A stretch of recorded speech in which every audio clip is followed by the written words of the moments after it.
Hi, everybody. Thanks very much for coming to yesterday's Spring 2015 SimPro review. This video is a short supplement to the part of the review video regarding supplemental jurisdiction. I apologize for my voice. I'm suffering from a terrible cold.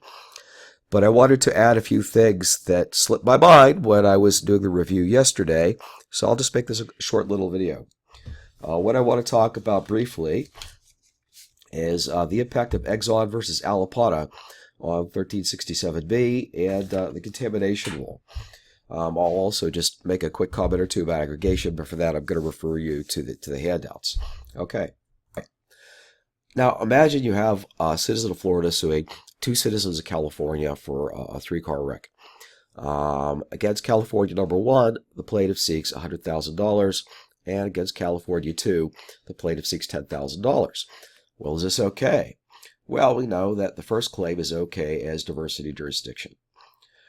But there's no diversity jurisdiction over claim 2 because the amount of controversy is lacking, and you can't aggregate these two claims together. So what about 1367?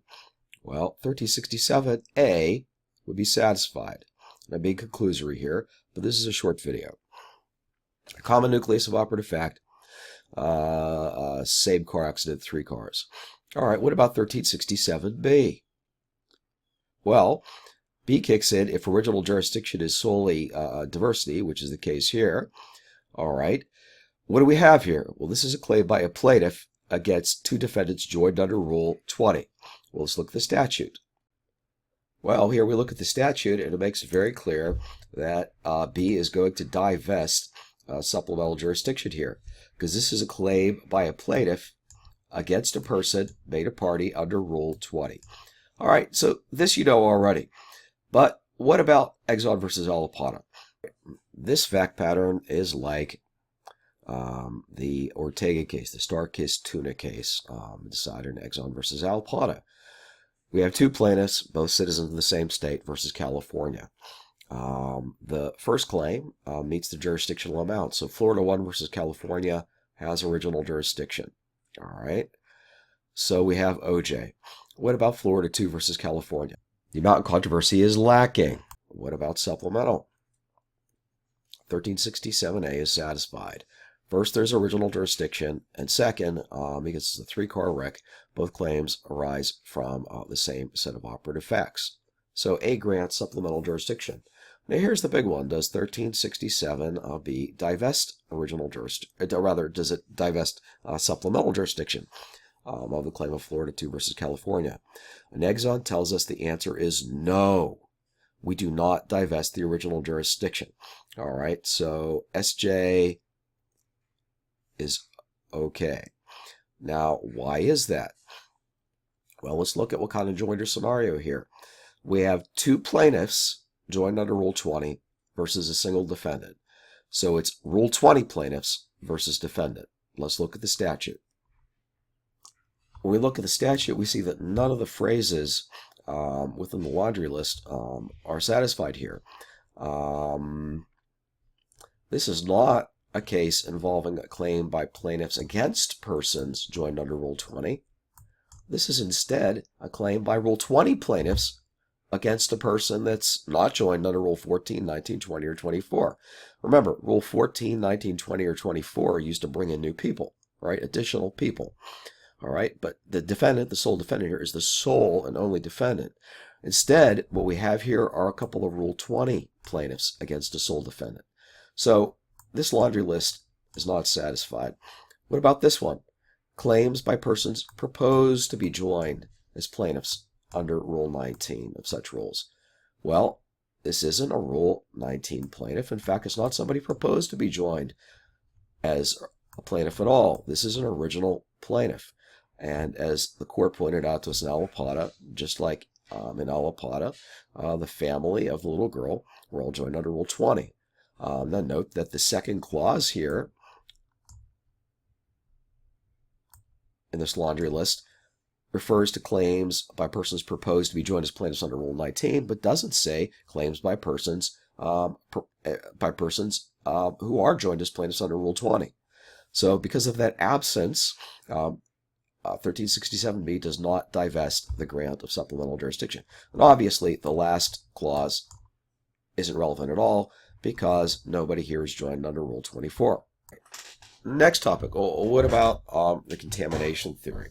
That's discussed in Allapattah as well. Well, contamination works like this. It undoes the original jurisdiction that permits supplemental jurisdiction under 1367A.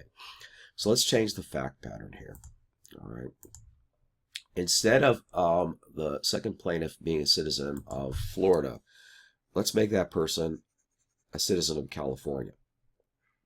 Now we have Florida and California versus California. That doesn't smell right, right? That would violate the complete diversity rule, which dates back to the Strawbridge case, very old Supreme Court case. Well, let's do the analysis here. Do we have original jurisdiction here? No, we don't. That's what contamination is all about. Supreme Court said in Allapattah that when one of the plaintiffs is not completely diverse from any of the defendants, that destroys the complete diversity that is required, right? Without complete diversity, then you don't have original jurisdiction. Without original jurisdiction, you can't have supplemental jurisdiction. In other words, the contamination rule has nothing to do with 1367B and everything to do with 1367A. Again, why? Because by changing the second plaintiff to a co-citizen with the defendant, that means we don't have 1332 diversity at all. Without OJ, you don't have supplemental jurisdiction. So that's the idea of the contamination rule. Now, the Supreme Court in Allapattah made a distinction between destroying complete diversity and having one party or more parties that were lower below the amount in controversy. So the contamination rule doesn't affect the Exxon versus Allapattah scenario, where you have one plaintiff that meets the amount in controversy,